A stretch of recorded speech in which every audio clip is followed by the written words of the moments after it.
तो hey guys, मैं आपका एडजर फाइनेंस। तो आज हम देखेंगे कि कैसे कैसे हम अपना पोर्टफोलियो बना सकते हैं, हमें कैसे कैसे किस किस चीज़ों में कितने हमें म्यूचुअल फंड एंड दूसरे में कितने हमें स्टॉक्स लेने चाहिए जिससे हमें low risk and high reward हो जाएगा, जिससे हमें एंड ये सब ये चीज़ें जानेंगे कि हमें एक सेक्टर में लेने कितने स्टॉक्स लेने चाहिए एंड कितने प्रकार के होते हैं म्यूचुअल फंड में नाने जो होते हैं।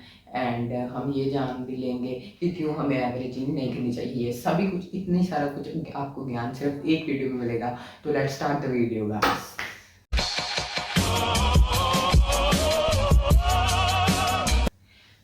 तो पहले हम ये जान लेते हैं कि हमें कितने सेक्टर्स के स्टॉक्स जो है बाय करने चाहिए एक साथ। मतलब जैसे मैंने किसी बैंकिंग का स्टॉक लिया है तो मुझे कितने स्टॉक्स और बैंकिंग के लेने चाहिए, HDFC, IFC एंड SBI। हमें कितने कितने स्टॉक्स और लेने चाहिए बैंकिंग में कि नहीं लेने चाहिए। हमें ज़्यादा से ज़्यादा दो या हार्डली तीन स्टॉक्स लेने चाहिए एक सेक्टर में। जैसे मैंने उसमें उठाया है बैंकिंग सेक्टर, तो उसमें मैं हार्डली एक या दो ही लूँगा। बट ऐसा क्यों और क्यों नहीं?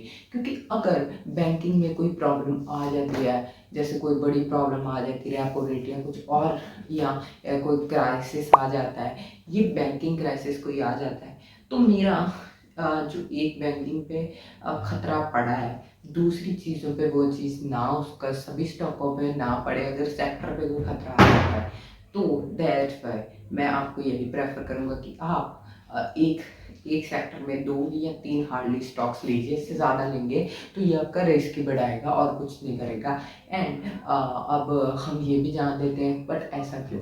क्योंकि अगर हम, जैसे आप मान लीजिए कि कोई कंपनी जो है वो एक जो है वो कोविड की मेडिसिन बनाती है। अब कोविड आया है, चला गया, ठीक है, उसकी बट मेडिसिन जो है अब वो पहले बहुत ज़्यादा था 2019 में, बट अब कोविड कम है। तो अगर उसकी कोई मेडिसिन बनाती है वो कंपनी, तो दूसरी अगर मैंने कोई मेडिसिन वाली कंपनी ली है, तो एक कंपनी जब उसे प्रॉफिट हो रहा है तो दूसरी कंपनी को भी प्रॉफिट हो रहा है। ये ऑब्वियस बात है क्योंकि पूरा सेक्टर ही चल रहा है। तो बट अगर कोविड अचानक जैसे अब ख़त्म हो चुका हुआ है, तो अब दोनों कंपनी के मेरे शेयर डाउन आएंगे, वो चीज़ ना हो। इसलिए मैं आपको कहूँगा कि आप एक या दो सेक्टर में ही अपना पैसा डालें। तो अब हमने ये चीज़ जान ली है, तो अब हम जल्दी पॉइंट की ओर कि हमें एवरेजिंग क्यों नहीं करनी चाहिए एंड क्यों एवरेजिंग जो है एक बुरी चीज़ मानी जाती है मेरे हिसाब से। एंड बहुत सारे आपको इन्वेस्टर एंड ट्रेडर भी यही कहेंगे कि एवरेजिंग करना एक बुरी बात है। अगर आपको किसी स्टॉक पे बहुत ज़्यादा भरोसा है तभी आप एवरेजिंग करिए, नहीं तो ये उलट ही आपसे चलती है, क्योंकि ये आपको लॉस ज़्यादा देती है बट प्रॉफिट भी आपको तब देती है अगर आप बहुत बुलिश हो स्टॉक पे, आपको लग रहा है कि वो कंपनी चलेगी ही चलेगी, तब आपको एवरेजिंग का बेनिफिट मिलता है। मेरे हिसाब से एवरेजिंग एक ऐसी चीज़ है कि अगर आप एक लावा या आग में एक बोतल या एक चम्मच पानी डाल रहे हैं जिससे कि आग बुझ जाए, उससे आग तो नहीं बुझेगी, बट आपका जो पैसा है वो एकदम स्वाहा हो जाएगा। तो ये चीज़ मैं एवरेजिंग को मानता हूँ।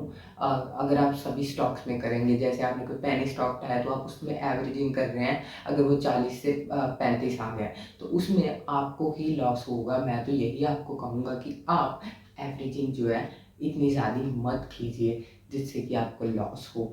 एंड अब मैंने आपको शुरू में ये चीज़ भी कही थी कि मैं आपको ये भी बताऊंगा कि आप म्यूचुअल फंड में क्यों क्यों क्यों क्योंकि म्यूचुअल फंड जो है आपको आप वैसे 100 का शेयर बाय कर सकते हो, बट म्यूचुअल फंड आपको 10 कंपनियों में आपका 100 रुपये डाइवर्सिफाई करके लगा देगा।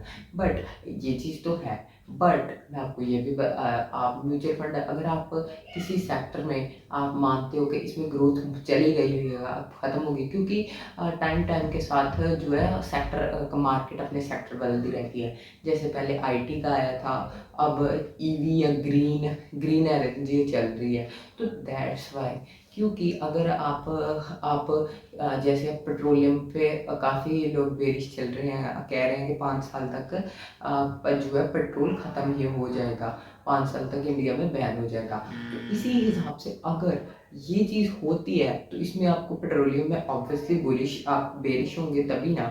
अगर आप पेट्रोलियम में बुलिश होंगे तो वो काम नहीं चलेगा, क्योंकि अगर आप किसी स्टॉक में आप अपने पोर्टफोलियो में नहीं इन्वेस्ट कर रहे, बट आप म्यूचुअल फंड बाय किया हुआ है जो पेट्रोलियम के सेक्टर पे ज़्यादा फोकस करता है, तो उसमें वो चीज़ आपके आपके बिल्कुल विरुद्ध चलेगी, क्योंकि आपको आपको पता लग जाता है कि कौन कौन स्टॉक्स में ज़्यादा म्यूचुअल फंड वाले इन्वेस्ट कर रहे हैं जो कि आपने म्यूचुअल फंड खरीदा हुआ है। तो इस हिसाब से आप अगर आपके पोर्टफोलियो में आपने HDFC नहीं बाय किया है, कोई बैंकिंग सेक्टर या कोई भी आप नहीं बाय करना चाहते, तो आप देखिए कि आपने जो म्यूचुअल फंड बाय किया हुआ है वो कितने % आपका पैसा जो है आप इस कंपनी में लगा सकते हैं जिस कंपनी में आप नहीं पैसा लगाना चाहते।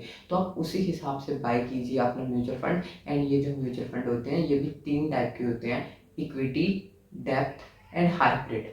जो इक्विटी होता है वो इंडेक्स निफ्टी 50 में इन्वेस्ट करता है, एंड जो डेप्थ होता है वो गवर्नमेंट की स्कीम्स में या जो लोन वाली होती है उसमें बॉन्ड्स बॉन्ड्स में इन्वेस्ट करता है। एंड जो हाइब्रिड होता है ये ऑलमोस्ट ये डाइवर्सिफाई करके करता है। तो इस हिसाब से ये सभी चीज़ें होती हैं। तो मैं आपको यही दूंगा कि आप अपना पोर्टफोलियो, वॉरेन बफेट जी भी कहते हैं कि आप अपने सभी अंडे एक बास्केट में ना रखिए। तो इसी प्रकार से मैं आपको बताना चाहता हूँ कि आप अपना पोर्टफोलियो डाइवर्सिफाई कीजिए, बट उसे इस प्रकार कीजिए कि आपको आपके विरुद्ध ना चले, आपके हिसाब से चले।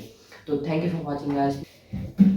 तो मैं मेरे आपके अप स्टॉक्स में लिंक मैं आपको डिस्क्रिप्शन में अप स्टॉक का लिंक दे दूँगा, आप उससे जाइए एंड आपको काफ़ी अच्छे अच्छे रिवॉर्ड मिलेंगे। तो thank you for watching guys.